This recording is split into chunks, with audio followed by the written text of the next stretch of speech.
Ikaze ku rubuga rwacu rwa Uplift Uganda, urubuga rwo gushora imari ku masoko y'imari n'igenamigambi.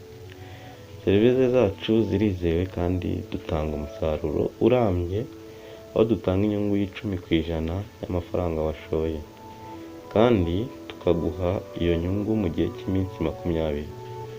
Bishatse kuvuga ko amafaranga yose washoye uyunguka inshuro 2.